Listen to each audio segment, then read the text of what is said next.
Hello kind people of YouTube and welcome back to another video. It has been a while, I know, but let's just pretend that it hasn't and jump straight into some selected news stories from the day.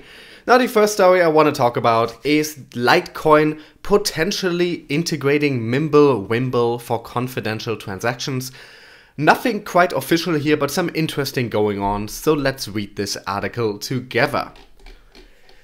Charlie Lee, founder and managing director of the Litecoin Foundation, has on numerous instances mentioned on Twitter plans of adding confidential transactions through a soft fork on the Litecoin blockchain. According to Mr. Lee, fungibility is the only property of sound money lacking from both Bitcoin and Litecoin. By adding confidential transactions, Litecoin will be more fungible. Fungibility is defined as the ability of a good or asset to be interchanged with other individual goods or assets of the same type. Fungible assets are exchangeable for each other and simplify the exchange and trade processes, as fungibility implies equal value between the assets. In one of his latest tweets, Charlie Lee informed the Litecoin and crypto communities that the foundation has been chatting with the team at Beam Privacy. And these are his tweets. Litecoin dev team spent hours discussing how to add confidential transactions. The way to do a soft fork CT is very similar to doing extension blocks, and extension block may be simpler and can do a lot more.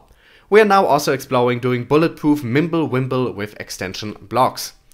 Team has been chatting with the VCORM and Beam Privacy team about Mimblewimble on Litecoin with extension blocks. Pleasantly surprised that Beam has already implemented switch commitments with AGAMO. I don't know what that is. It's a safety switch to protect against quantum computing breaking CT soundness. So this is very interesting. We have Charlie Lee here taking to Twitter, pretty much in his official capacity as the head person behind Litecoin, talking about their conversations with Beam. Now, if you ask me, if they are ready to publicly talk about this, that means they reach some kind of understanding to at least try something in that meeting. Or in that discussion. It doesn't say if they had a person-to-person meeting. It is with this background that the team at Beam Privacy has announced that they have been approached by the Litecoin Foundation about a possible cooperation in implementing Mimblewimble via extension blocks on Litecoin. The team at Beam is focused on enhancing privacy in the cryptocurrency space. They also added that they have already started exploring adding the feature on the Litecoin network. We have started exploration towards adding privacy and fungibility to Litecoin by allowing on-chain conversions of regular Litecoin into a Mimblewimble variant of Litecoin and vice versa. Upon such conversion, it will be possible to transact with Mimblewimble Litecoin in complete confidentiality. It is our joint intention to publish any and all the work done as part of the project under a permissive open source license to let the community benefit from it. And this last part I'm very happy about. Anytime then research and code is open source, that means that a lot of people can take a look, that problems are more easily found, that it's much harder for companies to mess with people, to fuck people over, to sneak anything into the code that shouldn't be there. Open source is always good.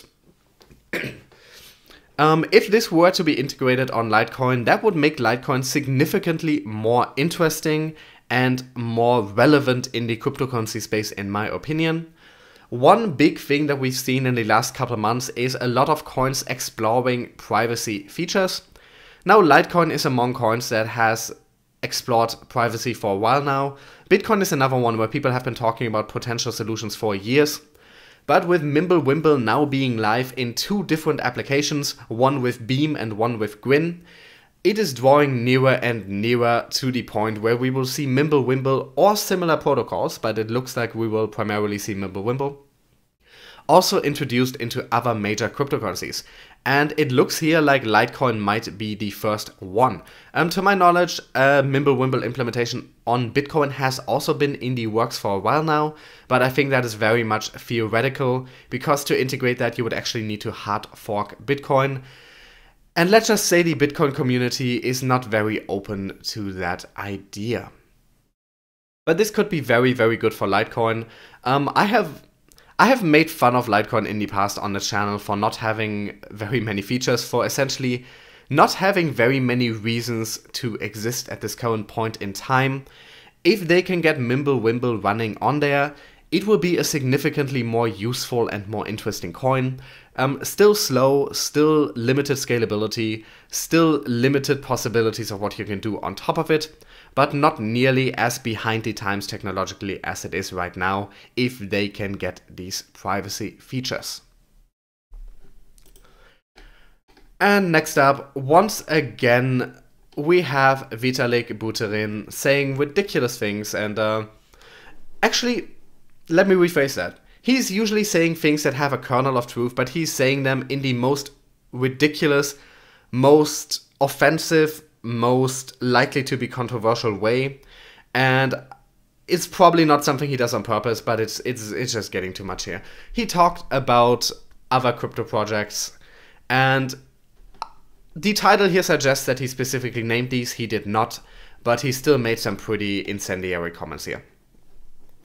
At a recent cryptocurrency conference, Vitalik Buterin answered a question about whether an Ethereum upgrade would have any transaction throughput goals.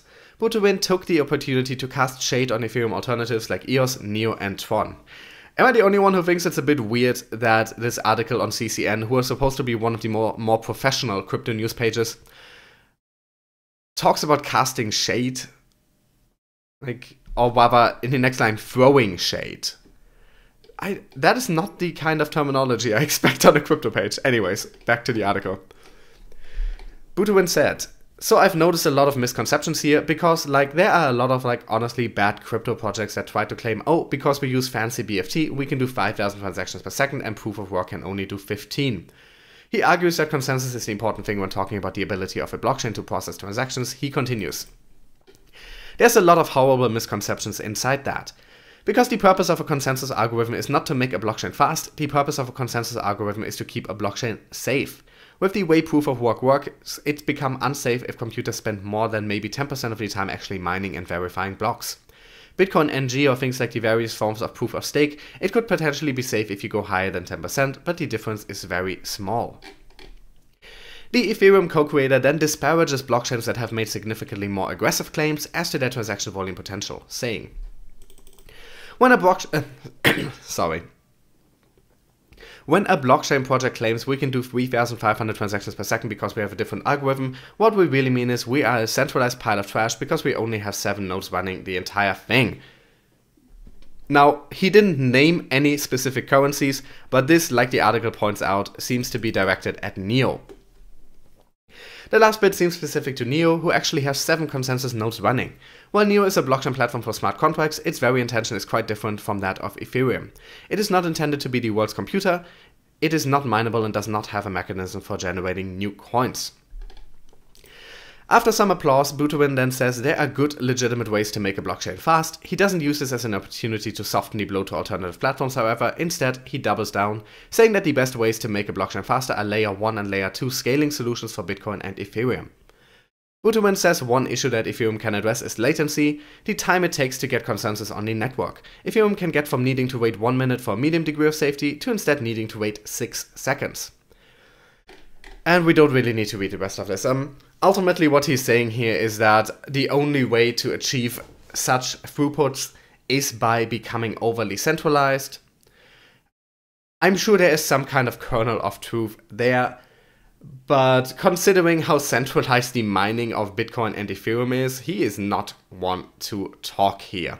This strikes me as extremely hypocritical and extremely biased in favor of his own project. And as I have explained many times on this channel before, whether something is centralized or decentralized, and keep in mind, it is not a yes or no, that is a spectrum. You can be more or less decentralized, you cannot actually be centralized or decentralized, because there can never be an extreme there. There is no such thing as something that is completely centralized or completely decentralized, and there are also different ways in which you can be more or less decentralized. So the way he talks about this is, for such an otherwise intelligent person, is very short-sighted and very surface level and very misleading. So honestly, this just strikes me as another one of his temper tantrums. And once again, you have a prominent person in the crypto space launching completely unnecessary attacks against other people in the market. This space is full of man-children, and it's kind of embarrassing. It is just embarrassing. Anyways, let's briefly talk about one of the few companies in the crypto space who don't say embarrassing shit all the time and who never feel the need to attack other projects. Ripple has done a lot of work in the last year or so, expanding a lot of different projects, and one of them is a university research initiative that has just added 10 more major universities to it. I like to say, while the others do a lot of talk, Ripple actually does a lot of stuff. It's just usually not the kind of stuff that will get you front page news. Ripple has partnered with another 10 top universities for its blockchain research program.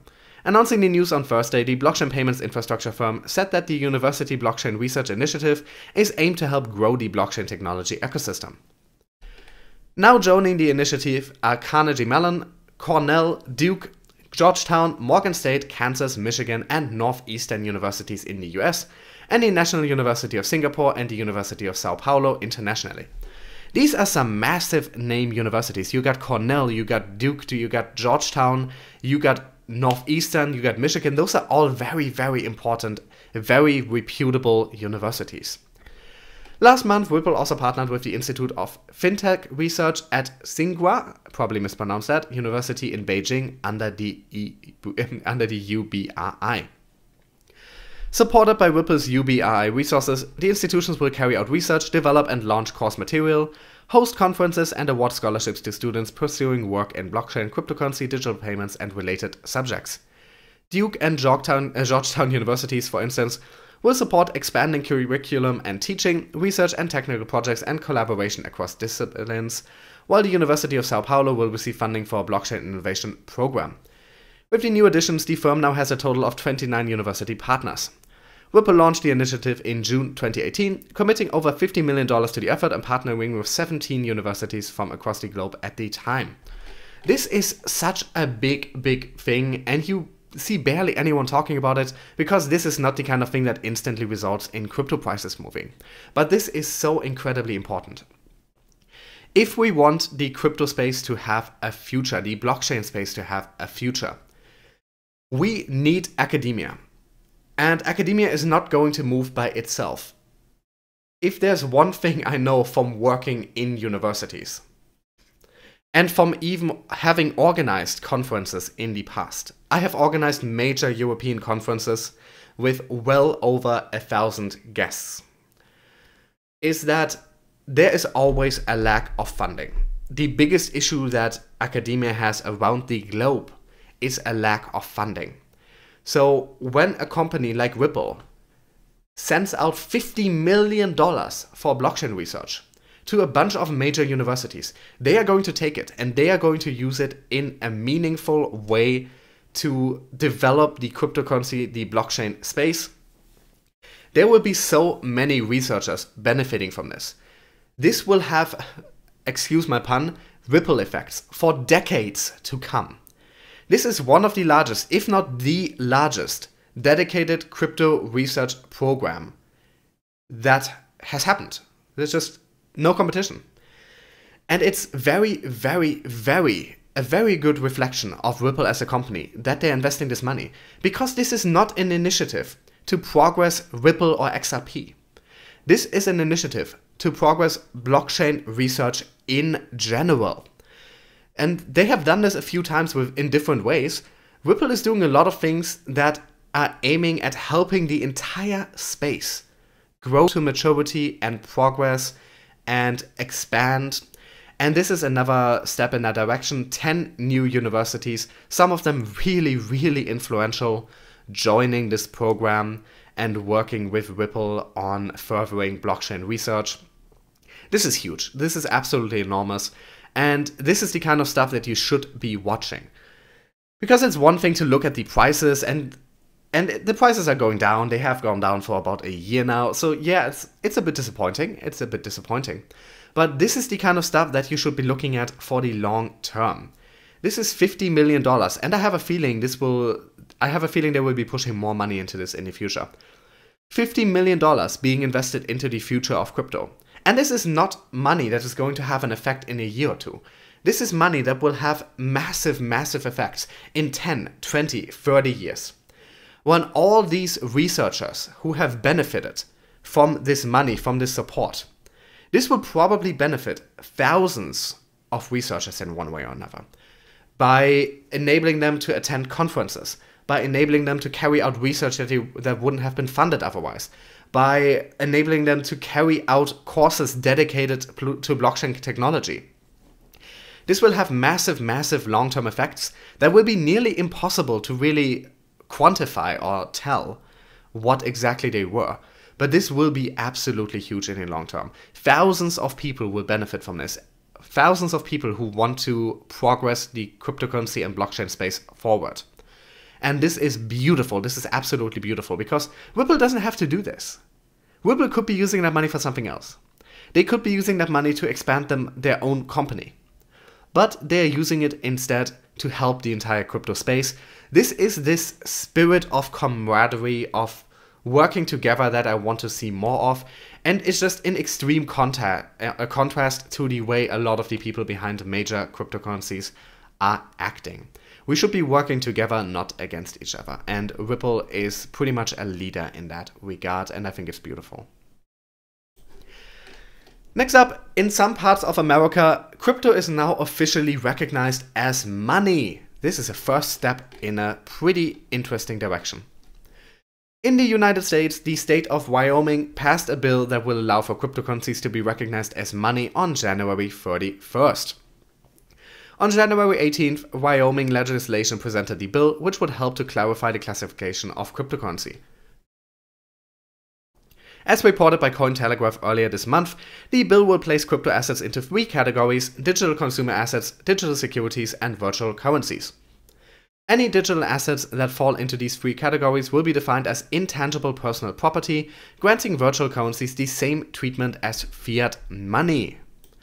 The proposed bill also authorizes banks to provide custodial services for digital assets consistent with the section upon providing 60 days written notice to the commissioner. So essentially they can now provide custody services for cryptocurrencies in Wyoming exactly like they would for traditional currencies, for fiat currencies. This is a big step. This is the kind of thing that might make you think, why do I care? Well, this is the kind of background regulation stuff that needs to happen. And this is a big step.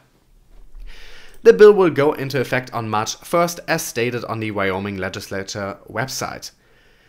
With Wyoming passing the bill into law to recognize cryptocurrency as money, other nations around the world still are unclear as to where cryptocurrency falls. Mexico and Denmark still view cryptocurrency as an unregulated asset, whereas Germany and Japan treat cryptocurrency like money, according to a recent report by Cointelegraph. So massive props to Wyoming here.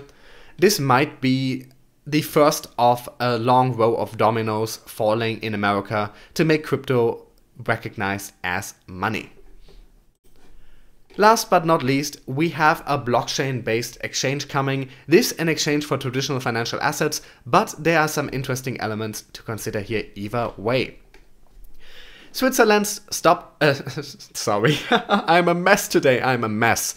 Switzerland's top stock exchange, SIX, aims to roll out a blockchain platform to speed up trading later this year. Reuters reported February 6th that SIX chairman Romeo Lacher said the planned new SIX digital exchange will initially operate alongside the existing platform. Currently, a trade takes several steps to complete, which can take days. However, using a distributed ledger knocks out 2 of these stages and can reduce the trade lifecycle to fractions of a second. The report cites officials as having said that SDX will launch offering trading Sorry, I'm just completely out of it today. Will launch offering trading in certain stocks, with a wider range of stocks and bonds to follow. Exchange-traded funds could ultimately be on offer too, and possibly even tokenized physical assets such as art. Lacher told the news source that the SIX supervisory board will probably make the final decision late in the summer, as it is still working out legal and regulatory issues with Switzerland's financial markets regulator. SIX first announced a new DLT-based platform last July, with CEO Jos Disselhoff, probably mispronounced that, sorry, saying at the time, "This is the beginning of a new era for capital markets infrastructures. For us, it is abundantly clear that much of what is going on in the digital space is here to stay and will define the future of our industry." Once the platform is live, SIX plans to use it itself to raise funds later in the year. "We want to start with our own security token offering," Lacher said. And this is the interesting part. Clearly, they have plans for security tokens as well. While this will start with just stocks and bonds and might expand to ETFs later on, it looks like they also have plans for security tokens and maybe some traditional cryptocurrencies in the future. This could be very interesting in the long term, and I'm always up for new integrations of blockchain into other spaces. And with that, I'm going to end today's video. As always, thank you so much for watching. If you want to read any of these articles yourselves, the links are in the description, as well as links to my social media pages and ways to support the channel if you enjoy my content. Thanks for watching, and I will be with you guys again soon. Hopefully not be taking another 5-day break.